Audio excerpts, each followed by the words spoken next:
Howdy y'all, Shark Shack here. And I'm broken. I am a shell of what I used to be after hearing these Suicide Squad leaks.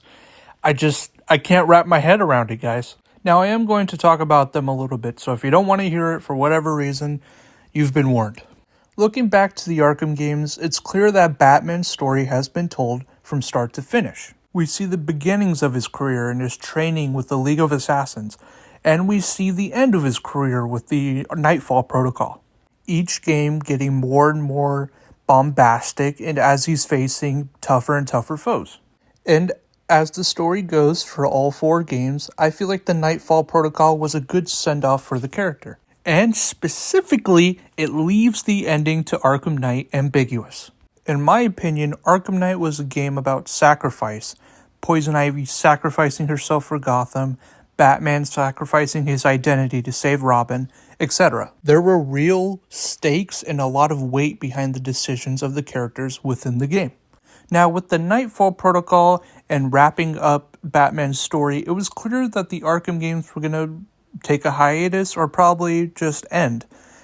This left Rocksteady with two options. Either they make a game in the Arkham universe but covering a different character, or they make a different DC game altogether, if they were still going to make DC games.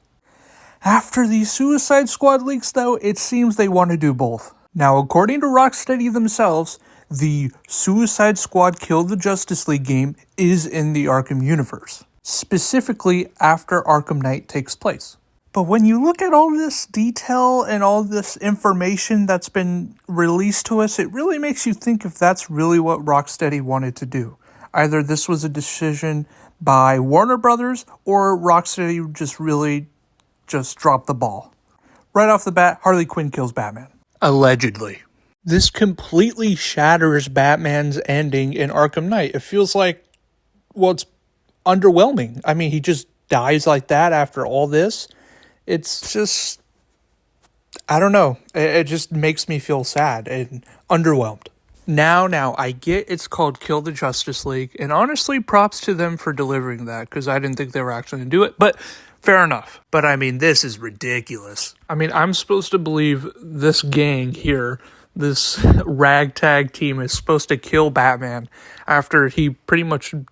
He would wipe the floor with him. At least Arkham Batman would. Let alone, you think they're going to take on Superman? Like, it just, I don't know. It doesn't make sense to me. Anywho, moving on. They bring back Poison Ivy. I guess they made a Marvel Groot move and she's a kid now. I feel like this just shatters the sacrifice she made in Arkham Knight. And I also didn't like when MCU did it with Groot. It just feels like there wasn't any stakes. There wasn't... I mean, I felt something when that character passed on, but now it's just like, oh, it doesn't matter because she can come back whenever.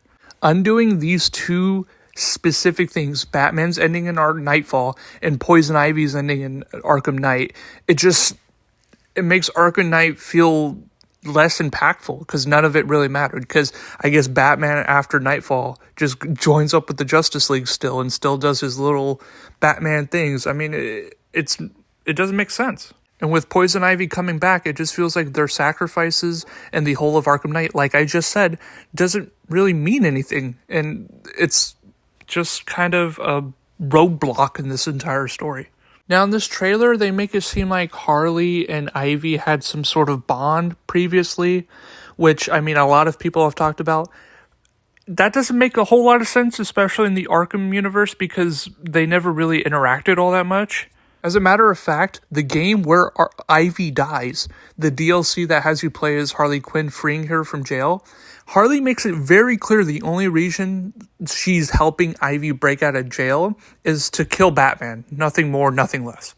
And if you don't believe me here... And remember, I'm only helping you and Scarecrow do this to kill Moving on from that, there's just other stuff that doesn't make sense, because I guess they're saying the old Deadshot was an imposter, which is very unbelievable.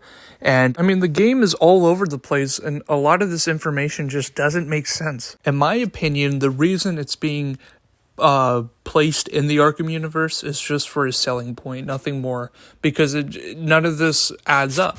It makes me wonder if the people who are still left at Rocksteady even care about this game. It just sucks, because for me, I love the Arkham games. They're my favorite game series of all time. I love Batman as a character. I don't know if I've made that clear. But these games were like important to me, and I felt a lot of connection towards them. So for the creators of themselves of this series to just trample all over and not seem to care, it's hard to see. And hey, maybe I'm being a cynic.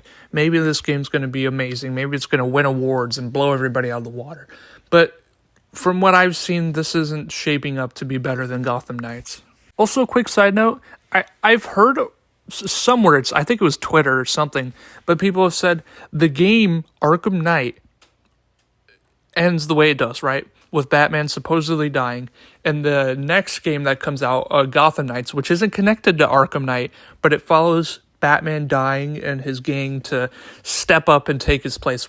That game's not canon, but this game where Batman continues to be Batman without any fuss is, I don't know. It doesn't make sense. All I know is I have Suicide Squad fatigue, and I'm kind of sick of seeing this, but that's just my opinion. Let me know what you guys think in the comments below.